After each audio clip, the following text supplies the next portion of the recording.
Hello students, मेरा नाम धीरज Mohan Dwivedi and स्वागत है आपके फेवरेट चैनल मैग्नेट ब्रेन्स पर। मैग्नेट ब्रेन्स एक ऐसा चैनल जहां पर आपको मिलता है बिल्कुल फ्री ऑनलाइन एजुकेशन।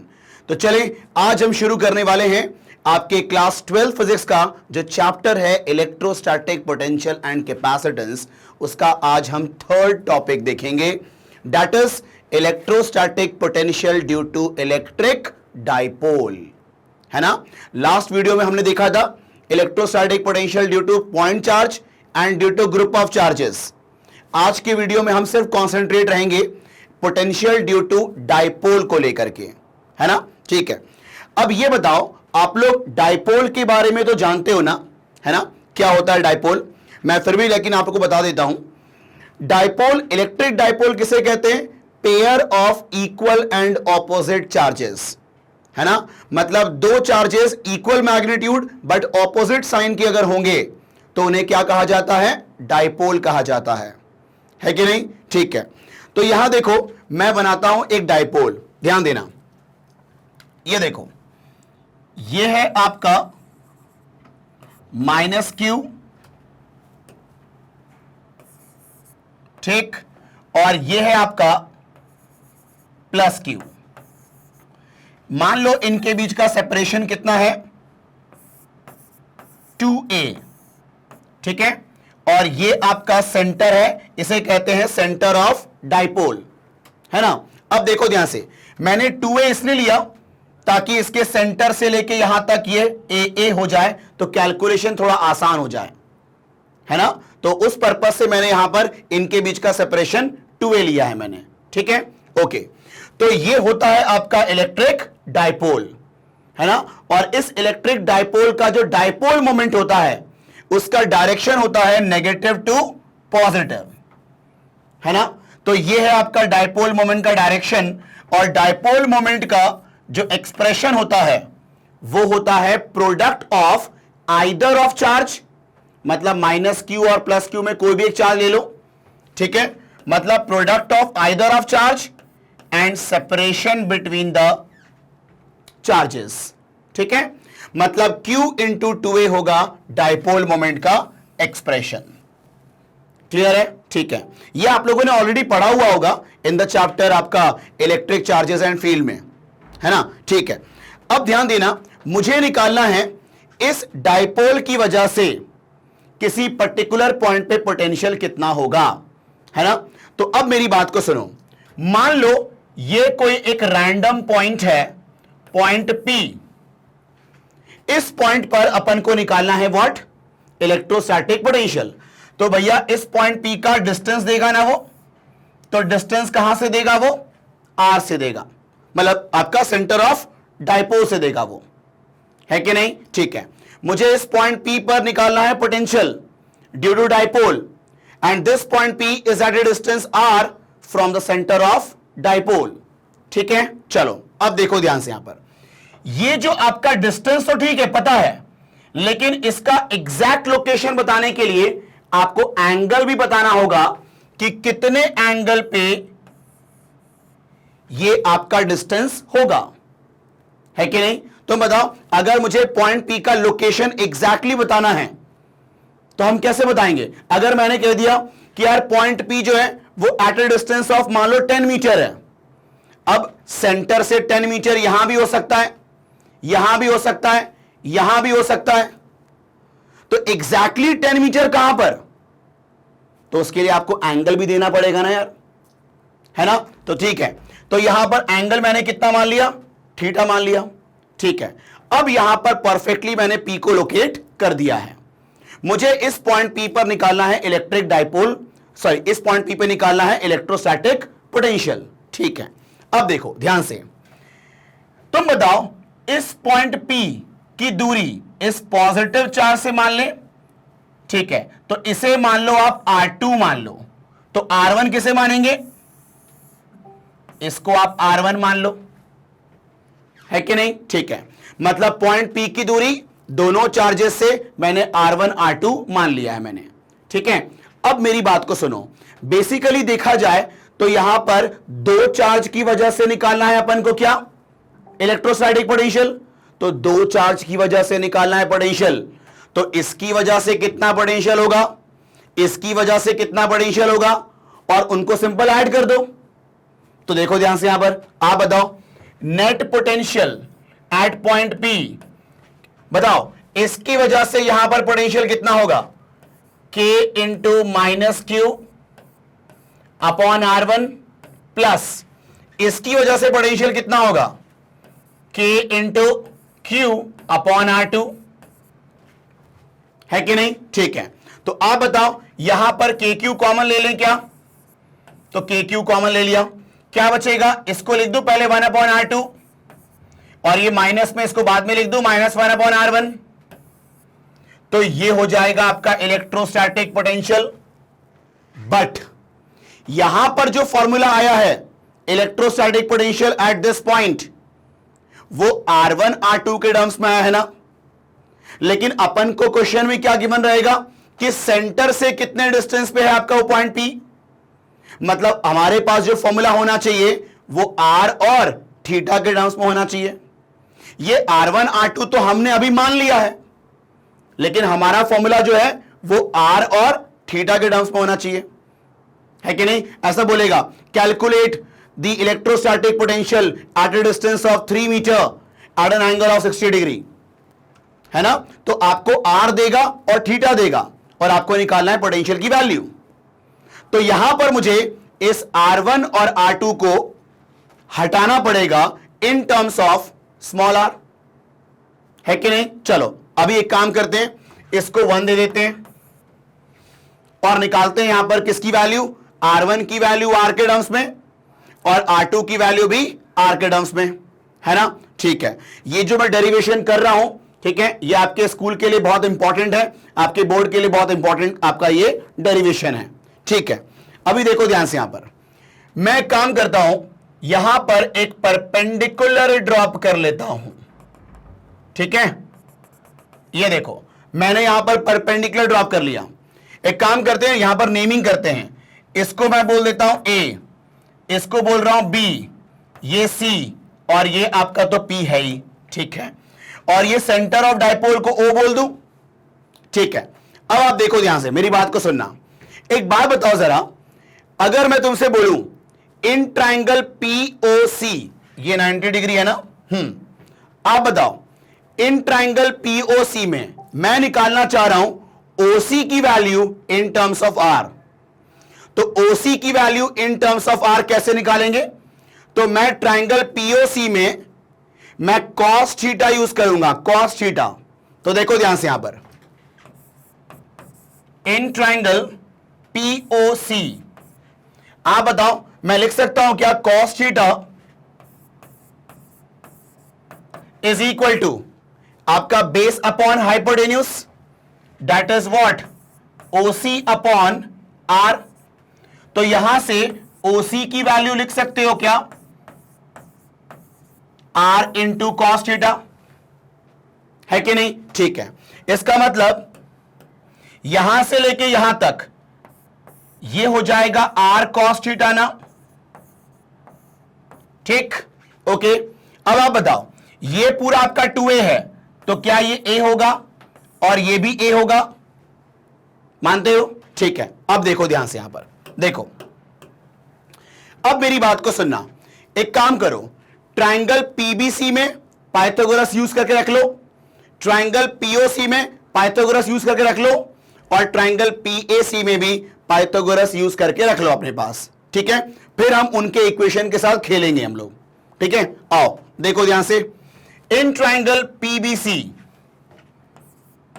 इन ट्राइंगल PBC, ठीक है, आप बताओ क्या होगा, R2 स्क्वायर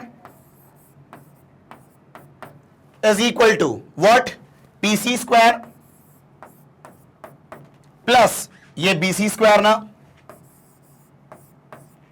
है कि नहीं? ठीक है, अब देखो यहां पर ध्यान से, ये बताओ R2 square as it is है, PC स्क्वायर प्लस ये जो BC है, तुम बताओ इस BC को लिख सकते हैं क्या, R cos theta minus A, लिख सकते हैं ना, इस BC को लिख सकते हैं R cos theta minus A, ठीक है। तो यहां पर मैं इसको लिखूंगा आर कॉस थीटा माइनस ए, और उसका क्या चल रहा है, होल स्क्वायर। ठीक है, तो एक काम करो, इसको दे दो इक्वेशन नंबर 1, है कि नहीं। ठीक है, अब आप देखो ध्यान से, यहां पर अब मैं यहां पर यूज करूंगा पाइथागोरस पीओसी में, तो आप बताओ क्या होगा, R square equal to PC square plus OC square ना, एंड ओसी की वैल्यू कितनी है, आर कॉस थीटा है। ठीक है, तो यहां पर देखो ध्यान से, इधर देखो, हां, इन ट्राइंगल पीओसी क्या था वहां पर, ये देखो, R square equal to perpendicular हमारा पीसी स्क्वायर और प्लस ओसी स्क्वायर। ठीक, तो ये हो गया आपका R square equal to PC square, OC की वैल्यू कितनी है, आर कॉस थीटा, और इसका स्क्वायर हो जाएगा। ठीक, ओके, इसको दे दिया इक्वेशन नंबर 2, है ना। अभी तक हम 2 ट्राइंगल में यूज कर चुके हैं पाइथागोरस थ्योरम, अब तीसरा और करना है मुझे।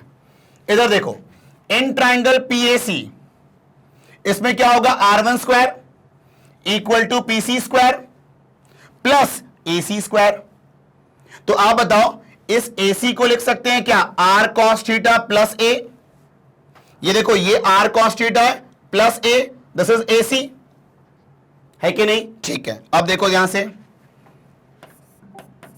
इन ट्राइंगल पीएसी, यहां पर मैं क्या बोल सकता हूं, R1 square equal to what, PC square plus, ये क्या होगा आपका, ये देखो, this is what, AC square, ये हो जाएगा आपका एसी स्क्वायर। तो ये देखो, R1 square equal to PC square plus, अब देखो यहां पर एसी की वैल्यू कितनी है, एसी की वैल्यू बताई मैंने आपको, R cos theta plus A, तो ये है आपका R cos theta plus A का whole square. This is equation number 3, है ना। ठीक है, अब मेरे पास 3 इक्वेशन है। ठीक है, एक काम करते हैं, जो आपका पहला वाला इक्वेशन है ना, उसको भी यहां पर लिख देता हूं मैं। ठीक है, चलो, क्या है आपका पहला वाला equation, R2 square equal to PC square plus this, okay. ठीक है, फ्रॉम इक्वेशन नंबर 1 क्या था वो, R2 square equal to PC square plus R cos theta minus A का होल स्क्वायर, है कि नहीं। ठीक है, अब आप देखो ध्यान से, है ना, ये हमारा इक्वेशन नंबर 2 ही है, सॉरी 1 है, मैंने बस वहां से 1 को कॉपी करके रख लिया मैंने यहां पर। ठीक है, चलो, अब देखो यहां पर मेरे पास 3 इक्वेशन है, मुझे इन तीनों इक्वेशन के साथ खेलना है। ये देखो, ये 3 इक्वेशन है ना। अब मेरा टारगेट क्या था, R1 की वैल्यू निकालना आर के टर्म्स में, और R2 की वैल्यू भी निकालना आर के टर्म्स में। ठीक है, तो यहां देखो ध्यान से, मैं क्या कर रहा हूं, मैं करूंगा 3 में से 2 को सब्ट्रैक्ट। ठीक है, क्योंकि मुझे R1 की वैल्यू निकालनी है आर के टर्म्स में, तो मैं इनको अगर सब्ट्रैक्ट करूंगा तो पीसी स्क्वायर क्या हो जाएगा, कैंसिल आउट। तो देखो यहां पर ध्यान से, आप बताओ, मैं कर रहा हूं 3 माइनस 2, 3 माइनस 2, आप बताओ, स्मार्ट वर्क करेंगे अपन, R1 square minus R square, R1 square minus R square equal to PC square minus BC square, cancel, and this minus this ना, तो ये हो जाएगा आपका R cos theta plus A का होल स्क्वायर माइनस, इसका स्क्वायर को लिख सकते हैं क्या, R square cos square theta. ठीक है, चलो, अब देखो यहां पर ध्यान से, इधर देखो, ये आपका R1 स्क्वायर इक्वल टू, इस आर स्क्वायर को इधर ले आओ, अब देखो यहां पर इसका ब्रैकेट ओपन करोगे, तो ब्रैकेट जब ओपन करोगे तो R square cos square theta plus A square plus 2AR cos theta और ये रहा आपका minus R square cos square theta, है कि नहीं? ठीक है, तो ये R square cos square theta, R square cos square theta cancel out हो गया। ठीक है, अब आप देखो r1 स्क्वायर इक्वल टू, यहां पर ध्यान देना, इन तीनों में आप एक काम करो, आर स्क्वायर को कॉमन ले लो, तो क्या बचेगा 1, यहां पर आ जाएगा ए स्क्वायर बाय आर स्क्वायर, और ये देखो ये आर स्क्वायर डिवाइड होगा तो क्या ये हो जाएगा 2a बाय आर। इतने बड़े तुम लोग हो गए हो, है ना? यहां पर सिंपल मैंने आर स्क्वायर कॉमन लिया तो यहां तो 1 बचा, बाकी जगह पे आर स्क्वायर डिवाइड हो जाएगा। क्लियर है? ठीक है, अब मेरी बात को सुनना ध्यान से, यहां पर इधर देखो, हम क्या करेंगे, ये जो ए स्क्वायर बाय आर स्क्वायर है ना, इसको इग्नोर करेंगे। क्यों इग्नोर करेंगे? क्योंकि जो आपका आर है वो बहुत ज्यादा होगा as compare to length of dipole. Generally हम लोग डाइपोल को शॉर्ट मानते हैं, मतलब जो दोनों चार्जेस के बीच का जो सेपरेशन है ना वो बहुत स्मॉल होता है, तो हम लोग यहां पर कहते हैं कि जो आर है वो बहुत बड़ा है एज कंपेयर टू ए, है ना? तो जरा सोचो कि यहां पर हम बोलेंगे since R is much much greater than A, तो आप बताओ ए बाय आर, ठीक है, अगर आर बहुत बड़ा है तो ए बाय आर क्या होगा? बहुत छोटा होगा, और अगर ए बाय आर बहुत छोटा होगा तो उसका स्क्वायर तो और छोटा होगा, है कि नहीं? तो हम लोग क्या करते हैं, ए बाय आर छोटी वैल्यू है तो इनके हायर पावर को इग्नोर करते हैं हम लोग। ठीक है, तो हम बोलेंगे यहां पर therefore R square, sorry, A square by R square is being neglected, is being neglected। ठीक है, क्लियर है? चलो तो एक काम करो, इसको इग्नोर करो, तो ये हो जाएगा आपका r1 square equal to R square, ये इग्नोर हो गया, 1 प्लस 2a बाय आर, ये आपका cos theta as it is. Clear है ये कहानी? ठीक है, अब यहां पर देखो, मुझे निकालनी है बेसिकली 1/r1 की वैल्यू ना, तो एक काम करो, यहां पर रेसिप्रोकल करो सबका जरा, तो देखो यहां से, यहां पर बताओ 1/r1 स्क्वायर लिख सकते हैं क्या? 1/r स्क्वायर, और ये 1 plus 2a by R into cos theta, है कि नहीं?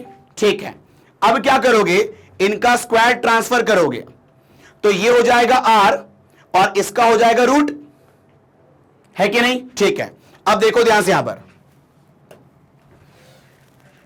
1/r1 स्क्वायर इक्वल टू, अच्छा देखो स्क्वायर ट्रांसफर कर दिया मैंने, तो ये हो जाएगा 1/r, और यहां पर क्या है, 1 plus 2a by R cos theta की पावर 1/2, है कि नहीं? स्क्वायर ट्रांसफर करेंगे तो रूट लग जाएगा। ठीक है, अब देखो 1/r1 एज इट इज है, 1/r भी एज इट इज है, इस होल ब्रैकेट को अगर ऊपर लेके जाओगे तो ये 1 plus 2a by R cos theta की पावर 1 माइनस 1/2 हो जाएगा ना ये, ठीक, पावर यहां पर नेगेटिव हो जाएगा। ओके, अब क्योंकि a बाय आर बहुत छोटी वैल्यू है तो 1 प्लस समथिंग, और वो समथिंग अगर 1 से बहुत छोटी वैल्यू है तो बाइनोमियल एक्सपेंशन लगता है ना।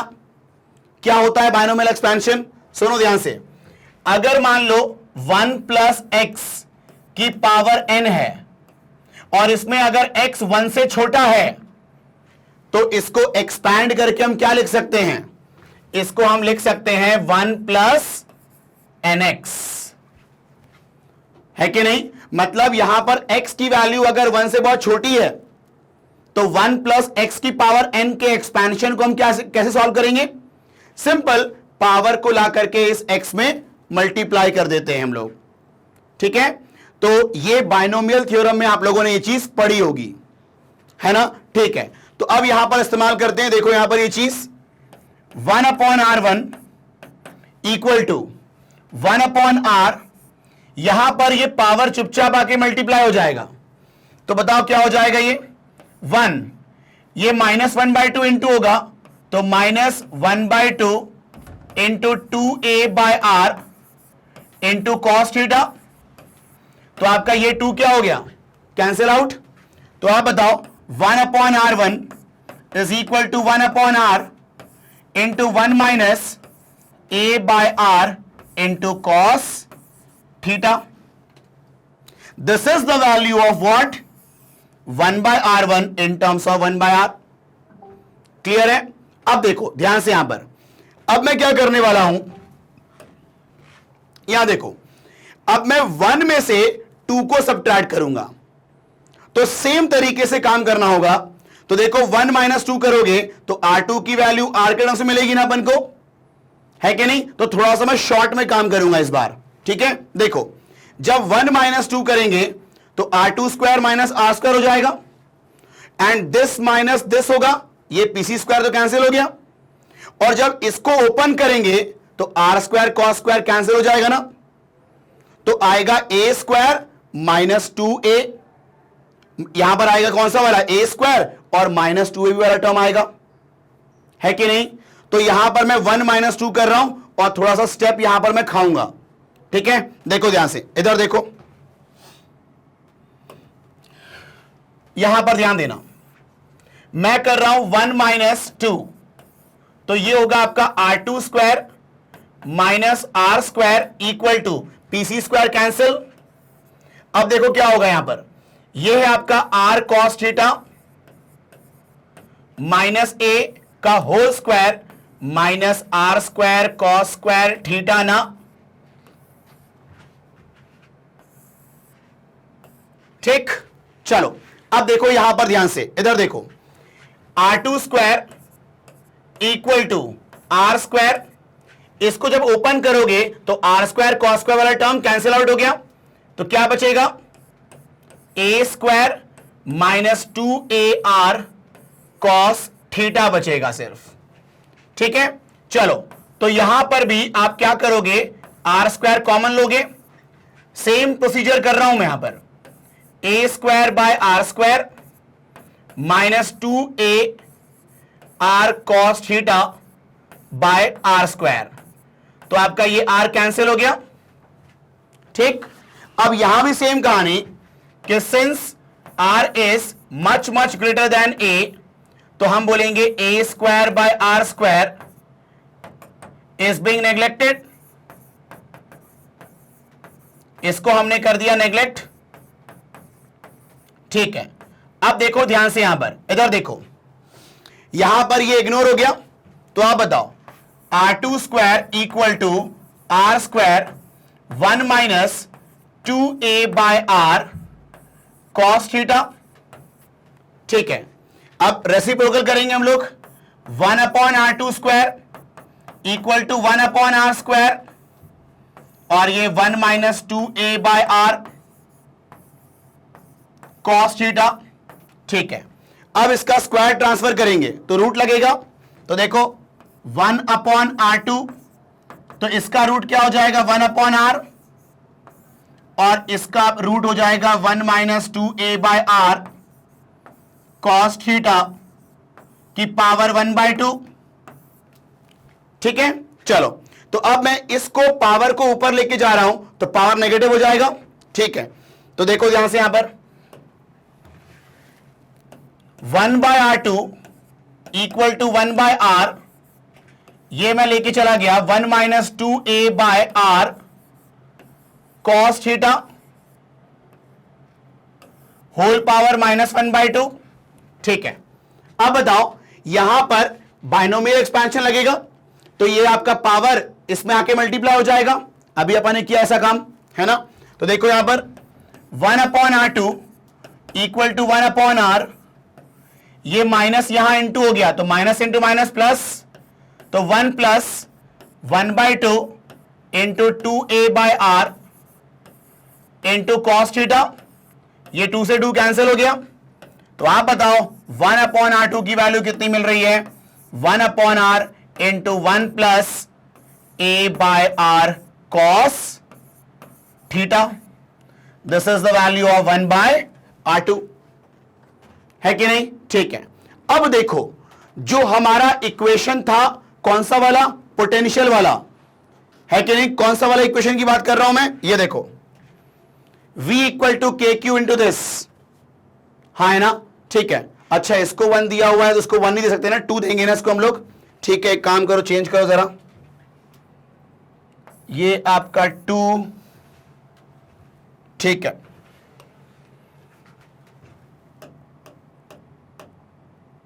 ये आपका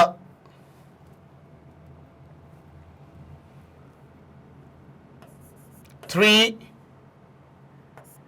ये आपका 4 और ये आपका फ्रॉम 2, ठीक है। चलो ओके, हाँ तो हम क्या कर रहे थे यहां पर, हमने यहां पर क्या निकाल लिया, 1/R1 और 1/R2 की वैल्यू निकाल ली मैंने, ठीक है। तो अब हम क्या करेंगे, इनकी वैल्यू को कहां पुट करेंगे, इक्वेशन नंबर 1 में पुट करेंगे। तो आप देखो V इक्वल टू के क्यू 1/R2 माइनस 1/R1, है ना? ठीक है। तो यहां देखो ध्यान से,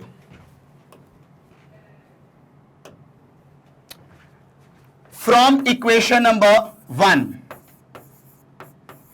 ठीक है, V इज इक्वल टू के क्यू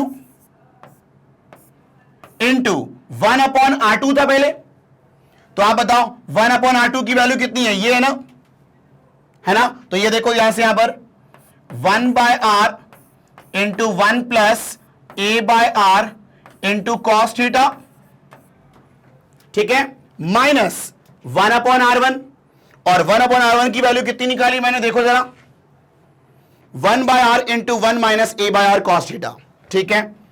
तो ये देखो 1/R into 1 minus A by R cos theta, ठीक है।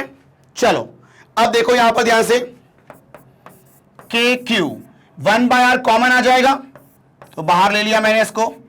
जब यहां पर इनको सब्ट्रैक्ट करोगे, देखो 1 plus A by R cos theta minus, open यहां पर ब्रैकेट ओपन करेंगे, -1 plus A by R cos theta, होगा ऐसा? तो ये -1 प्लस 1 कैंसिल आउट हो गया। तो आप बताओ वैल्यू निकल के आ रही है, बस देखो ध्यान से, के क्यू बाय आर, ये देखो a by R cos plus a by R cos is 2a by R cos, है कि नहीं? ठीक है।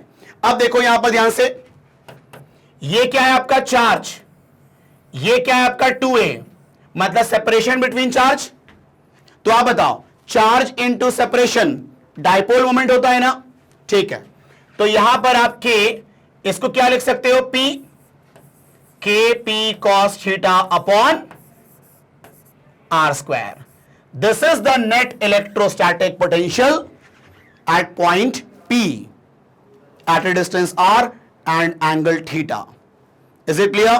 तो लंबा डेरिवेशन है ना, और ये एग्जाम में पूछा जाता है, तो आपको बिल्कुल पेशेंसली उसको सुनना है ना, और उसको प्रैक्टिस करनी है एक बार करके, ठीक है।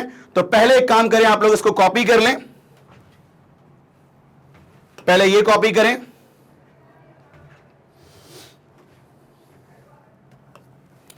फिर आप लोग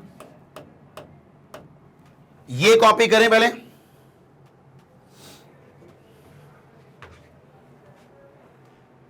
फिर ये कॉपी करें, फिर ये कॉपी करें। चलें, अब यहां पर मेरी बात को सुनना ध्यान से, इधर देखो, इधर देखो। आप ये बताओ, हम लोगों ने अभी फॉर्मूला क्या देखा, electrostatic potential due to dipole is given by K P cos theta upon R square. ये फॉर्मूला आया आपका पोटेंशियल का ड्यू टू डाइपोल, ठीक है।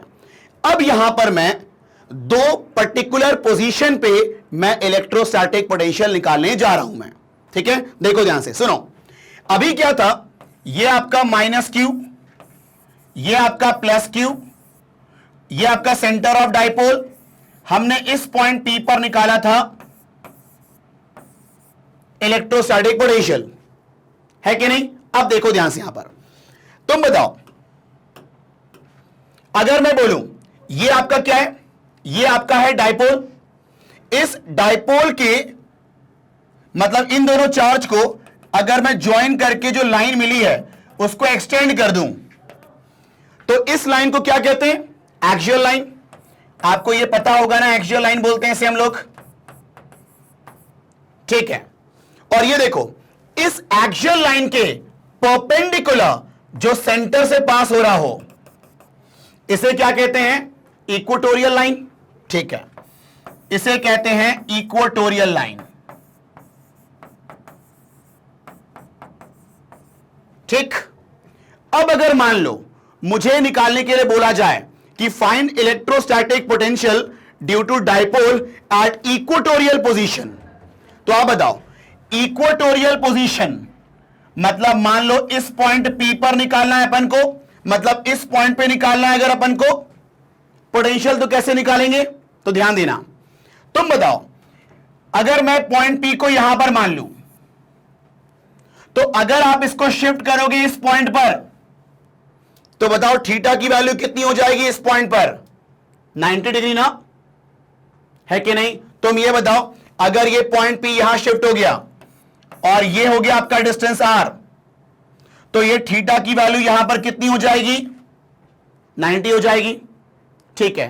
तो अगर आपको पोटेंशियल की वैल्यू निकालनी है डाइपोल की वजह से इक्वेटोरियल लाइन पर, तो वहां पर थीटा की वैल्यू कितनी रखोगे आप? 90 डिग्री रखोगे वहां पर, ठीक है। तो यहां देखो, हम कहेंगे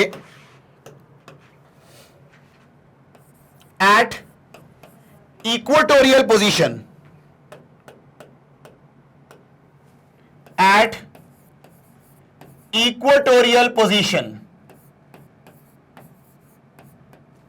ये क्या हो रहा है? एक सेकेंड, एट इक्वेटोरियल पोजीशन,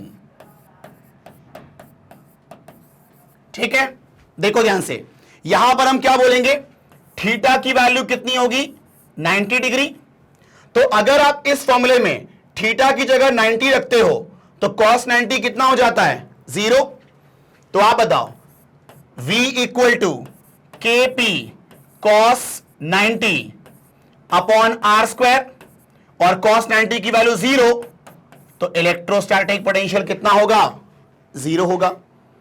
मतलब इक्वेटोरियल पोजीशन पे जो इलेक्ट्रोस्टैटिक पोटेंशियल होता है ड्यू टू डाइपोल वो कितना होता है? 0।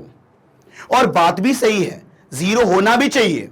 कैसे? देखो ध्यान से यहां पर, तुम बताओ, अगर मैं बोलूं, अगर मान लो मुझे ये फॉर्मूला नहीं भी पता है, मुझे ये फॉर्मूला बिल्कुल नहीं पता, ठीक है, लेकिन तो भी मैं निकाल सकता हूं इस पॉइंट पर पोटेंशियल। कैसे? देखो, इस पॉइंट पर पोटेंशियल इसकी वजह से भी होगा और इसकी वजह से भी होगा। बोलो हाँ है ना? ठीक। अब बताओ, जितना इसकी वजह से पोटेंशियल होगा उतना ही इसकी वजह से पोटेंशियल होगा, क्योंकि दोनों के चार्ज की वैल्यू सेम है, और जितनी दूरी यहां से यहां तक होगी उतनी दूरी यहां से यहां तक होगी। तो आप बताओ, जितना इसका पोटेंशियल उतना ही इसका पोटेंशियल यहां पर, और इसका पोटेंशियल नेगेटिव होगा और इसका पोटेंशियल पॉजिटिव होगा। तो जितना नेगेटिव पोटेंशियल उतना ही पॉजिटिव पोटेंशियल, तो नेट पोटेंशियल कितना होगा? 0, है कि नहीं? ठीक है।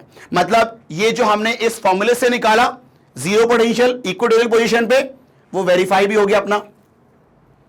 Is it clear? ठीक है। अब अगर कोई बोले कि find electrostatic potential due to dipole at axial position, तो कैसे निकालेंगे? देखो ध्यान से, मान लो वो बोलता है इस पॉइंट P पर निकालो इलेक्ट्रोस्टैटिक पोटेंशियल, है ना, एट अ डिस्टेंस r। तो आप बताओ, इस पॉइंट P को एक्सियल लाइन पे शिफ्ट करने के लिए आपको थीटा को कम करके कितना करना पड़ेगा?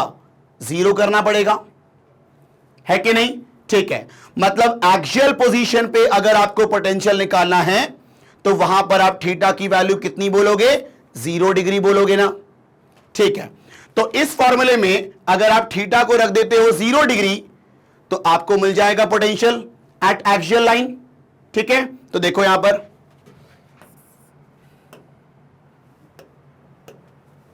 देखो, एट एक्सियल पोजीशन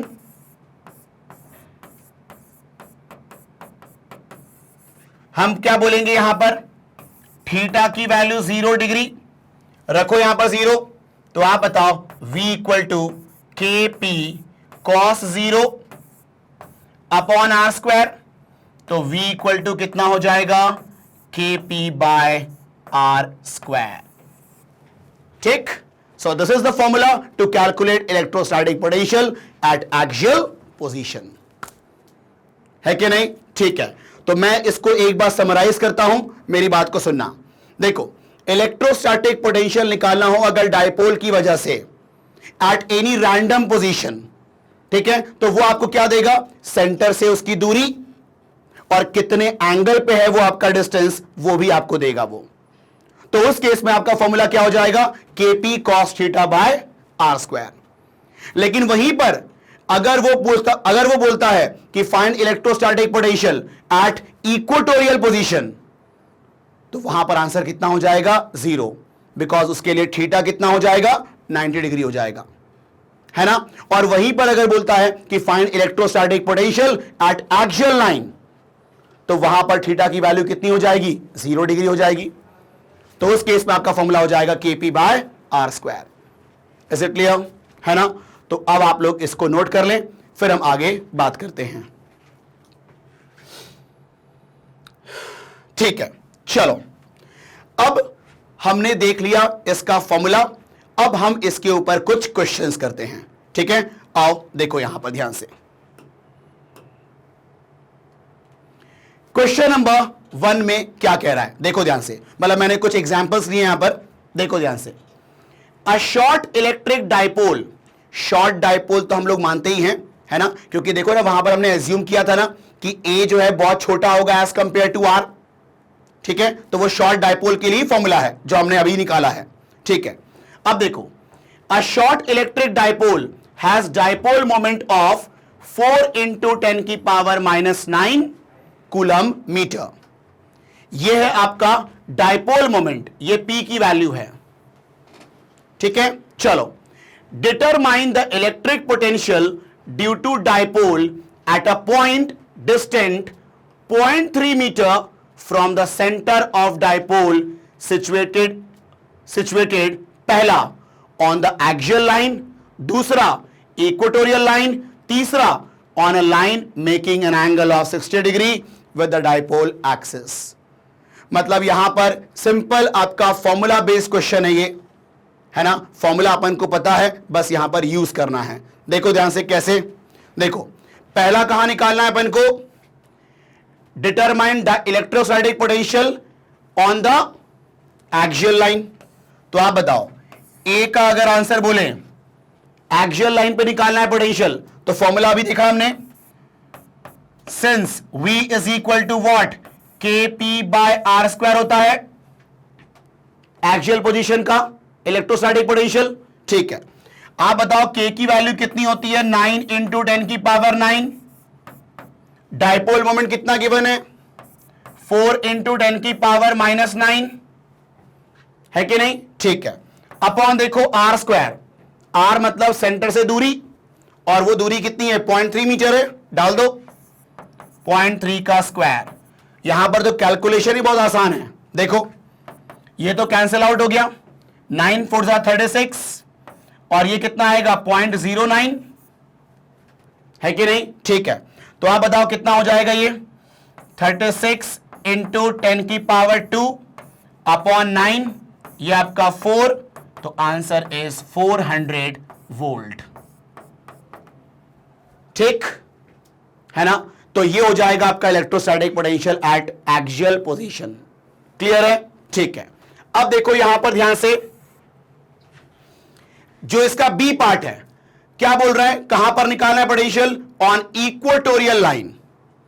तो इक्वेटोरियल लाइन पे निकालना है, तो सीधे आंसर कितना हो जाएगा, 0 हो जाएगा, क्योंकि डायपोल की वजह से इक्वेटोरियल पोजीशन पे पोटेंशियल कितना होता है, 0।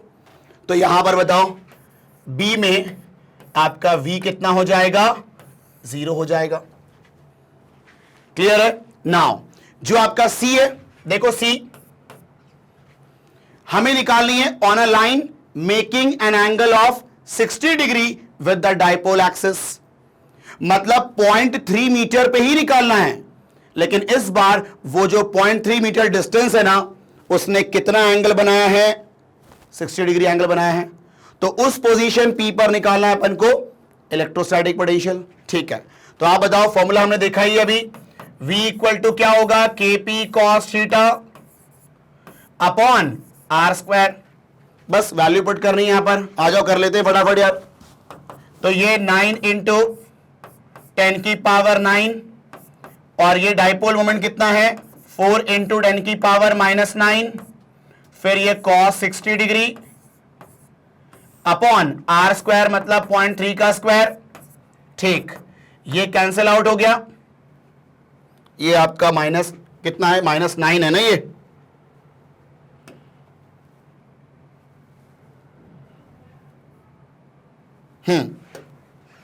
तो ये हो गया आपका -9, तो ये कैंसिल हो गया इससे। नाउ 9 4 जा 36, cos 60 की वैल्यू 1/2, ये हो जाएगा 0.09, ये कैंसिल 18। ठीक, तो ये कितना हो जाएगा आपका 18, इसका पॉइंट हट गया, ऊपर 10 की पावर 2 अपॉन 9, तो ये कैंसिल हो गया 2, तो आंसर इज 200 वोल्ट। क्लियर है। मतलब इस पॉइंट पर जो आपका 60 डिग्री एंगल बना रहा है, कितना होगा वहां पर आंसर पोटेंशियल का, 200 वोल्ट। क्लियर है कहानी। तो ये आपका बहुत ही बेसिक क्वेश्चन था यहां पर, है ना। अब देखते हैं एक और क्वेश्चन इसके ऊपर, तो पहले ये नोट कर लो आप लोग। ठीक है, अब देखते हैं हम लोग यहां पर नेक्स्ट क्वेश्चन, देखो ध्यान से।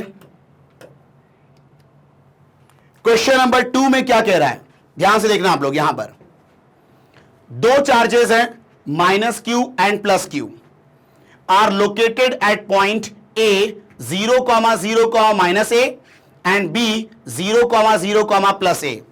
मतलब z एक्सिस पे ये दोनों चार्जेस प्लेस्ड हैं, है कि नहीं। देखो ना, x0 y0 सिर्फ z की वैल्यू है यहां पर, तो z एक्सिस पर ये दोनों चार्जेस प्लेस्ड हैं, और वो दोनों चार्जेस मिलके डाइपोल बना रहे हैं, क्योंकि देखो एक -q है और एक +q है।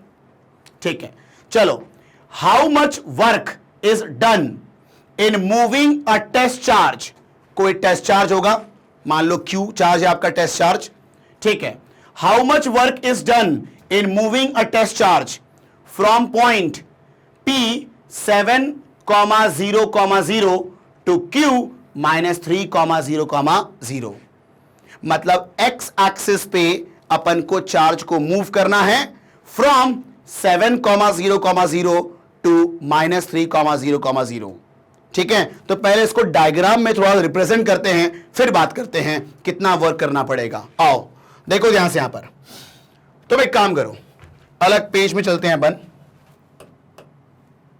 ठीक है, ये देखो ध्यान से, अपन एक काम करते हैं, यहां पर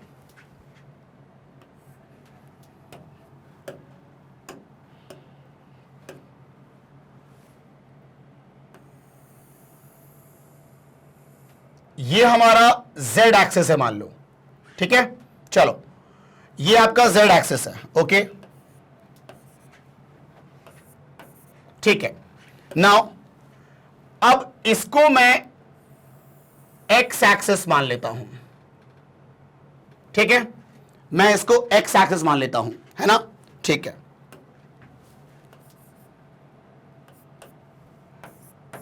चलो आप बताओ, जो चार्जेस का लोकेशन है वो क्या है। देखो, चार्जेस का लोकेशन है A 0,0, -a पर, तो 0,0, -a पर कौन है, -q, और 0,0, +a पर कौन है, प्लस क्यू। ठीक है भाई, आओ देखो ध्यान से।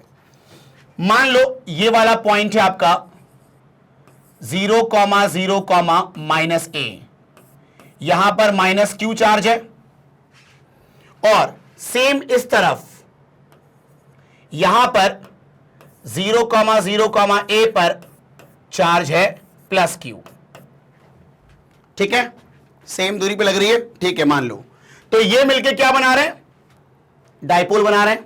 ठीक है, तो आप बताओ ये सेंटर ऑफ डाइपोल हो गया ना, यहां से ए दूरी, यहां से ए दूरी, तो ये सेंटर हो गया डाइपोल का। ठीक है, इसका मतलब ये जो एक्स एक्सिस है ये इस डाइपोल का इक्वेटोरियल लाइन हो गया ना यार। ओके, ठीक है। अब देखो चार्ज को कहां से कहां मूव करवाना है, देखो work is done in moving a test charge from point P 7,0,0 to -3,0,0 तक। देखो मान लो ये है आपका 7,0,0, ये आपका पॉइंट P है, टू मान लो ये आपका पॉइंट Q है और इसका कोऑर्डिनेट है -3,0,0। तो चार्जेस को मूव करवाना है इस पॉइंट से इस पॉइंट तक, तो कितना वर्क करना पड़ेगा, है ना। ठीक है, अब बताओ यहां पर अगर मैं वर्क डन की बात करूं तो मालूम वर्क डन क्या होता है, चार्ज इनटू पोटेंशियल डिफरेंस, है ना। हम लोगों ने फॉर्मूला पढ़ा हुआ है, देखो अपन ने फॉर्मूला पढ़ा था, potential difference equal to work done upon charge ना। तो यहां से आप बोल सकते हो क्या, work done equal to charge into potential difference. ठीक है, अब देखो ध्यान से, यहां पर चार्ज Q को, ये आपका टेस्ट चार्ज मान लो, इस चार्ज Q को P से Q मूव कर रहे हैं ना, तो हम क्या लिखेंगे पोटेंशियल डिफरेंस में, potential at Q minus potential at P। भाई P से Q मूव किया हमने, तो P से Q मूव किया है तो इसका पोटेंशियल भी होगा, इसका पोटेंशियल भी होगा, मतलब VQ माइनस VP। हमेशा कैसे लेते हैं डिफरेंस हम लोग, फाइनल माइनस इनिशियल। तो P से Q मूव किया है तो ये होगा फाइनल, ये होगा इनिशियल, तो इनका पोटेंशियल डिफरेंस। क्लियर है, ठीक है। अब बताओ यहां पर, ये बताओ इस पॉइंट पर पोटेंशियल की वैल्यू कितनी होगी डाइपोल की वजह से, कितनी होगी, 0 होगी ना। क्यों, क्योंकि ये इक्वेटोरियल लाइन है ना, और इक्वेटोरियल लाइन के हर पॉइंट पर पोटेंशियल की वैल्यू कितनी होती है, 0 होती है, ड्यू टू डाइपोल, है कि नहीं। अभी अपन ने पढ़ा इसको। ठीक है, तो आप बताओ हम यहां पर क्या बोलेंगे, since V at Q and V at P is equal to 0 ना। देखो ये पॉइंट Q भी आपका इक्वेटोरियल पे ही है, तो इन दोनों पॉइंट पर पोटेंशियल की वैल्यू कितनी होगी, 0 होगी। तो यहां रीजन लिख देना, as it lie on equatorial line,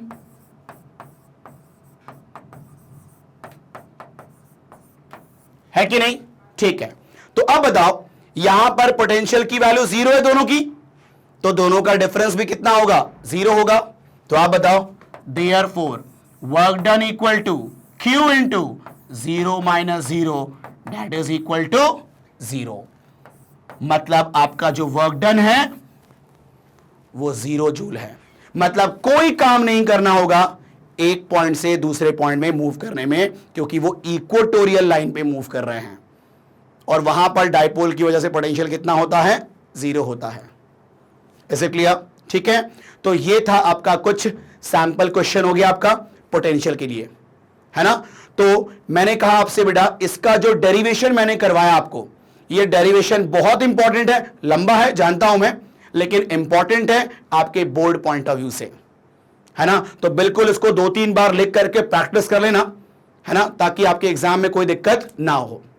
तो चलें, यहां पर अपना खत्म होता है topic electrostatic potential and capacitance का तीसरा topic, that is potential due to dipole, है ना। तो नेक्स्ट वीडियो में हम बात करेंगे कि what is actually equipotential surface. बहुत इंपॉर्टेंट कॉन्सेप्ट है वो, है ना, वहां से अच्छे क्वेश्चंस बनते हैं आपके बोर्ड में भी और आपका जो कंपटीशन है वहां पर भी। तो बस आखिरी में बस यही कहूंगा मैं आपसे कि अगर आपको ये वीडियो पसंद आया हो तो आप इसको लाइक करें, और अगर आप चैनल में नए हो तो आप इसको सब्सक्राइब जल्दी करें, ताकि कोई भी अगर अपकमिंग वीडियो हो तो वो मिस ना हो आपसे। एंड अपने दोस्तों के साथ इसको शेयर जरूर करें ताकि उनको भी इसका फायदा मिल पाए। Thank you.